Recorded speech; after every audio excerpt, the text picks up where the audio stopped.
Hello. All right. So we're going to get back into our arms. So excited. Um, so for your arms, so you can use for the first one, we're going to do, it's called a bent over row. So that was the one that we did on the bench. You can use a table or you can use your ottoman. So this one, you're just going to lean forward and you're going to be in a nice big lunge. So your back leg is going to be quite firm on the ground and then even weight to the front and the back leg. Hand is coming down, core nice and braced. Now you have a 30-pound weight. If you wanted to, you can do 10 reps with your 10-pound kettlebell, and then you can go up to 5 or 6 reps with your 30-pound weight for your second and your third round. Totally up to you. On this one, what we're going to do is when you're coming down, you're letting it drop down just a little bit, and then you're driving with the elbow or pulling the elbow straight back, and it's coming back towards the lower part of our ribs and our hip. So down and pull. Down and pull. So we're really trying to feel those shoulder blades come nice and close together on that one side, keeping the head nice and neutral so the chin slightly tucked. All the way down and pull back. As you're coming down, we're trying to go down with slow release and a quick pull back. So for there, you're going to start with a round. You're going to do 10 with your lightweight, and then try the 30-pound. You could probably very easily do 5 or 6 reps with 30 pounds. So play with that and see what works with you. The next set that we're going to do is a Russian twist. So the Russian twist, you have a couple options with this one. You can do that with your 10-pound kettlebell. So if you hold it, I have a 10-pound weight, and we're going to go one side, then the other. Get the core nice and activated here. There and back is 1. You're going to do 10 of those, or if you count on each side, you're going to end up doing 20. We got 5 more. 5, 4, 3, 2, and 1.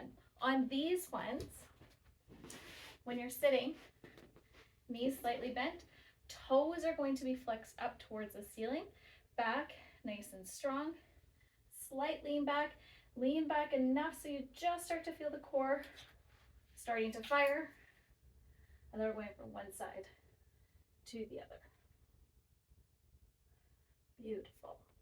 Okay, chest press. Chest press is going to be on your back. You're going to start with your 10-pound weights, 1 kettlebell on each side. Here, our palms are going to face towards our feet, so we're not coming in together.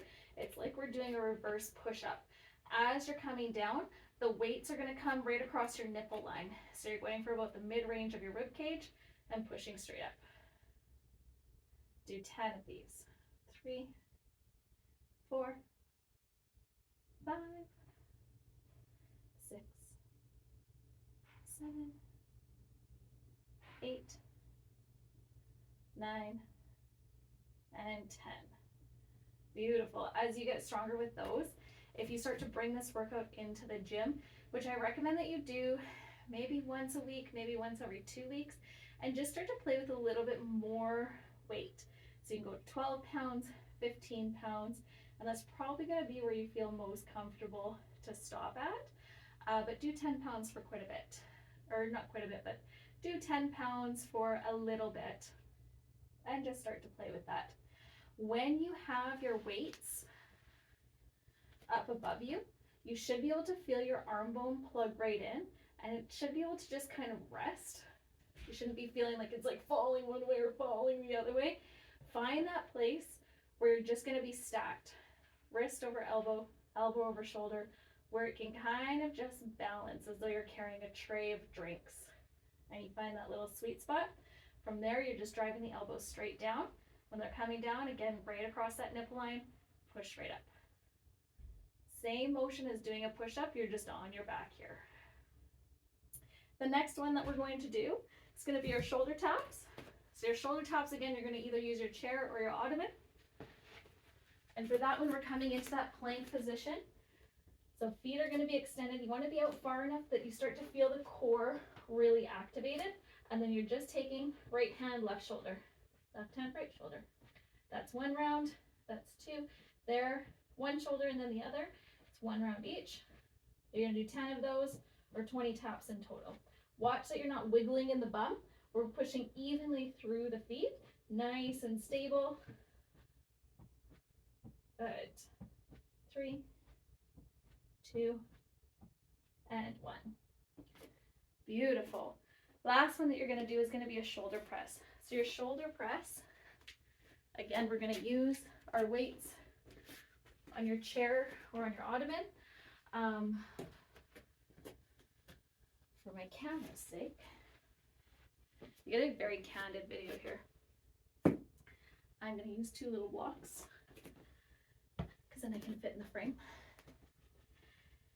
Either way, however you're going to sit, you're going to have a nice strong stance with your feet, okay? So if you're sitting higher on a chair, if your feet are too close together, you create an instability here. If your feet are far apart and your knees are knocking together, it's not going to be good for your hips. So however you're sitting, whenever your legs are, or wherever your legs are, looking for your knees to come towards your pinky toes. So we're opening up the knees just a little bit, not a ton that they're splaying. You want even weight between the big toe all the way to the pinky toe, and then pushing through the heel. Take your 10 pounds. If 10 pounds is too much, you can also use soup cans. Just make sure that they're the same type of soup or the same weighted can. Loading on top of the shoulder. Elbows are forward, not to the side. Here, and we're pushing straight up. I like to feel like I'm a cheerleader when I do these. So it's like, ready? Okay. We got 3, 4, 5, 6, 7, 8, 9, and 10. Good. Key here is you want to be able to control it on the way down, and you're following that same line, elbow all the way up, all the way down. So we're not swaying from one side or the other. Push in through the feet, strong through the core as you go up. Very short for the arms, but that is your arm workout, my dear. Again, if you have any questions, if you need any help, I will always be here to answer them for you and help you to the best of my ability. Welcome to my living room. Thank you for joining my impromptu workouts. Love you lots.